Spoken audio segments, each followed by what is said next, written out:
supply secured. During the time they were offloading the product from the building, the fire reignited around 12 noon. For the past 2 or 3 hours, we've been battling that fire to where we now have it out. Once again, the water is secure, and we're waiting to clean up some of the debris so we can commence back to moving the product out of the building. As you see behind me, what you're seeing is still that chemical reaction from that water reactive chemical product. And once we can get it out, it was still off gas.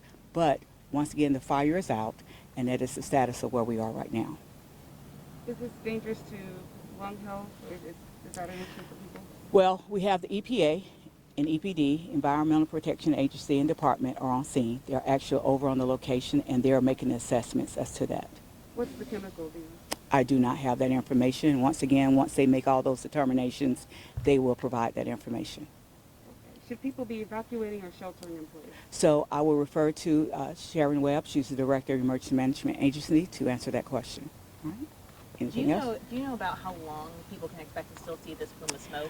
Probably several days. I was not here during this occurrence in 2004, and it was several days of this type of reaction. However, of course, the longer it goes, the better it's getting. So we're mitigating to it. It's a slow process, but we are working to get through it. And again, this is just due to the chemical reaction. Correct. Fire.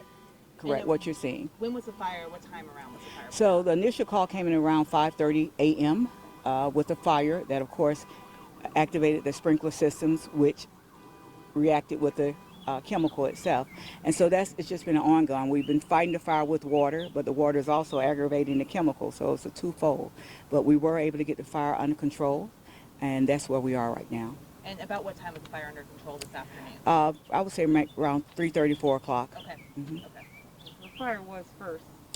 That's what started. This was a fire, correct. And we had that out. We started to offload the material, the product, and in the process of that, the fire reignited. And so from that point, that occurred around 12.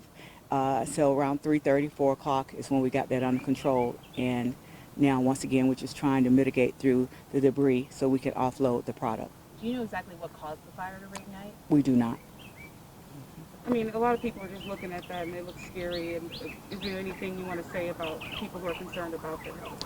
Only that Rockdale County Fire Rescue and Rockdale County as a whole are working together to mitigate this incident. And so we're doing it. We're working together, and we're going to keep moving forward to make sure everything is taken care of. All right. Good afternoon. I'm Sharon Webb, Emergency Manager for Rockdale County EMA. Just want to touch base on the question in reference to evacuations. We did put a mandatory evacuations in that extend to Sigmund to Lakeview off Farmer Road, as well as Urban Bridge to Georgia 20 and Georgia 20 back to Sigmund Road. We have I-20 is shut down from Turner Hill all the way to Salem Road for the time being. Anyone out of this zone for the north side, we do recommend shelter in place until the plume clears. We have opened up 2 shelters. One was in Newton County that residents can go to, and that address is 218 Scout Road, Covington, Georgia 30016. And General Ray Davis, located here in the south part of Rockdale County at 3375 East Fairview Road. For you to do the shelter in place and evacuations, you do believe there's some sense of some kind of danger with this chemical, or is that just a precaution? So right now it is a precaution. We do have EPA and EPD on scene right now, and until we get a reading of what the actual plume is, but yes, precautionary, being proactive to make sure everyone's safe.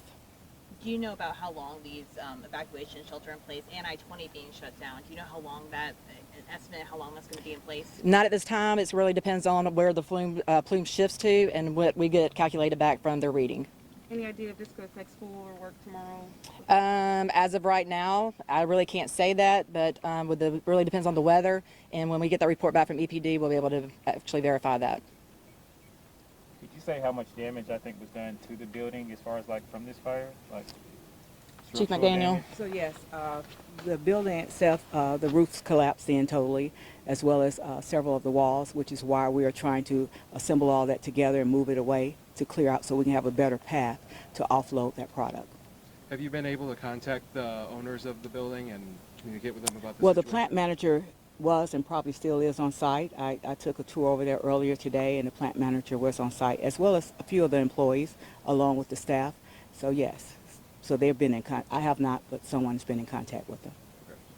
And And do you guys know, I know with what caused you said you're not sure what caused the fire to reignite. Do you know what caused the initial fire this morning? We do not have that information at this time. Just haven't had the opportunity, just trying to fight it and get it up under control.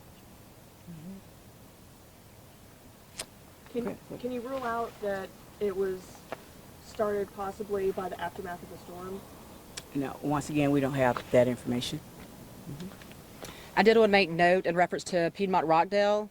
They have started moving patients to other facilities for precautionary measures as well. They are not closed. They were just, taking precautions to move patients to protection, and they are on diversion for anyone that happens to have a medical emergency. We encourage you to go to a surrounding hospital in another county. I did see some of the officers wearing like what looked like gas masks. Is it safe to even be right here where we're standing with no mask on? So the plume is not, and we are not in the vicinity of the plume. A lot of people do take precautionaries, but as of right now, we are protected where we are. Do you have any idea on a rough number of the amount of people who have had to be evacuated after this today? So in reference to what I got from GMA a little while ago was about 17,000. And then where are those evacuation sites in regard?